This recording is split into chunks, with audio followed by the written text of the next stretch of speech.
What's up, world? Mike here. Welcome to today's video where we are going to look at 3 ways to advance your essays for the TOEFL writing section. We'll be looking at sentence length and structure, transitions, and vocabulary. So go ahead and get your pens ready and let's get started. Hey, my name's Mike, but my students call me Teacher Mike. I've taught English for the past 7 years, from Thailand to Hawaii to Washington, D.C. I've taught exam classes, business classes, and general English classes, and I pretty much love it all. So sit tight and let me share something with you. The first thing we need to talk about today is how your essays are scored. The testers use something we call a rubric. What is a rubric? It's like a guideline of what you need to include in your essay for a high score. You can find this guide or this rubric at ets.org, or what's a little easier is just to go to Google and type in TOEFL writing rubric, and it's the first PDF that you see. Your score can range from a 1 to a 5, 5 being the best and 1 being the worst.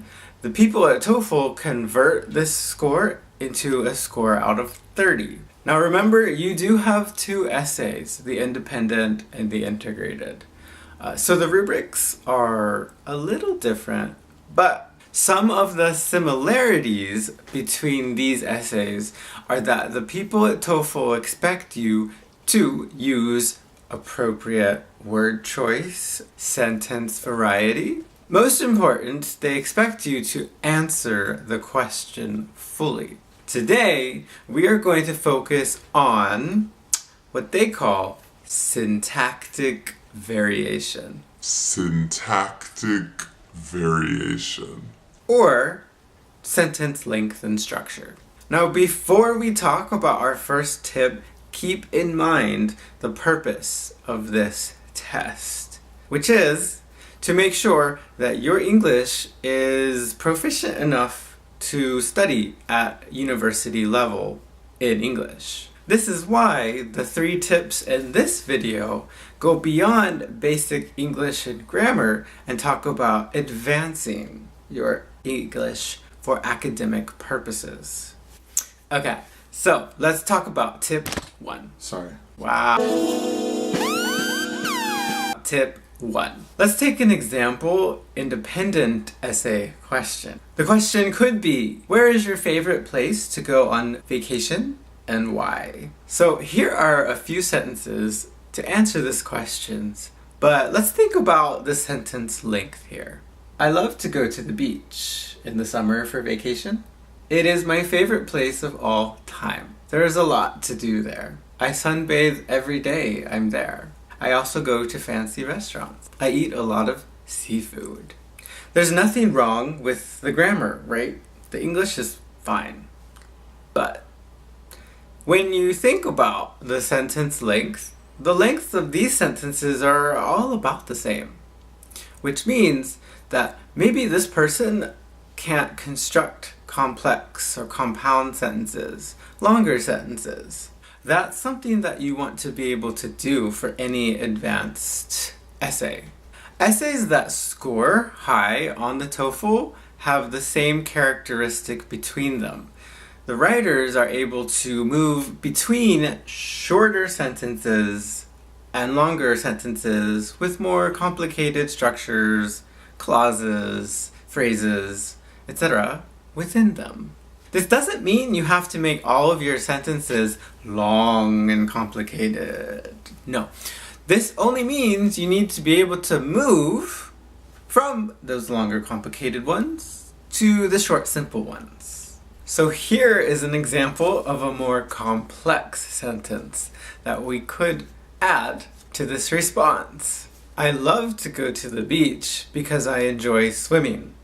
At the same time, I also enjoy collecting seashells. You could put this sentence, a more complex sentence, next to a shorter one. So that's it for tip 1. Now let's talk about tip 2. Another criteria to achieve a high score on the TOEFL is that you make your essay organized and coherent. One way to do this is to use proper connections between your ideas and transitions between your paragraphs.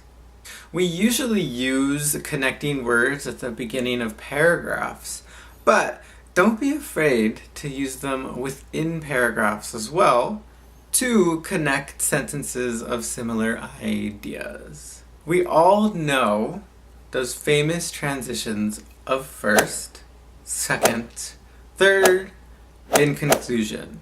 But let's go beyond that today. When you're starting an idea, instead of first, try to begin, initially, or to start off. To add information, instead of second or third, you could say, additionally, furthermore, to continue, or moreover. Instead of in conclusion, let's try to conclude, in sum, all in all, or overall.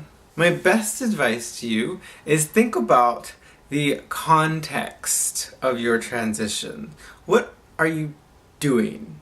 Are you contrasting information, just adding information, or are you talking about a result of something?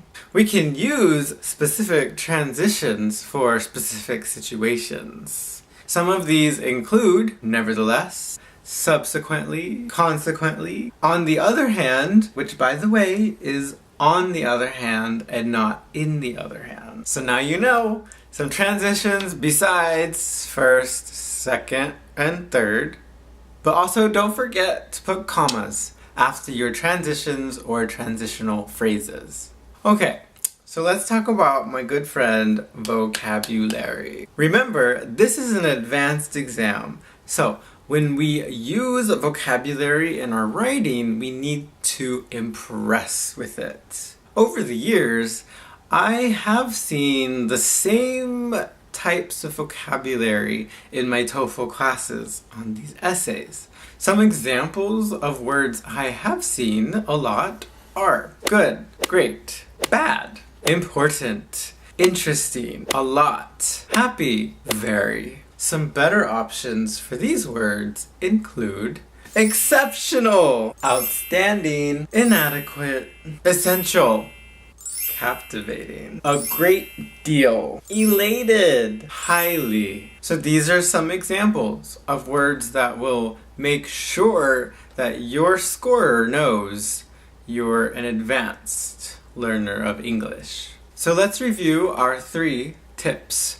for writing a more advanced essay for TOEFL.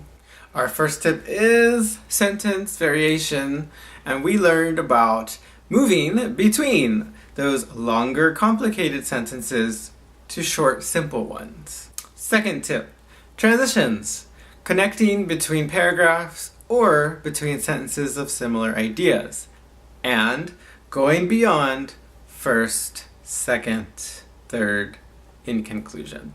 Third tip, upgrade that vocabulary, girl, and stay away from those basic words that we learned when we were beginning to learn English. And that's it for this video. If it helped you, then like it, subscribe to my channel, and let me know in the comments if there's anything else you'd like me to cover. Until next time, I'm Teacher Mike, so peace out.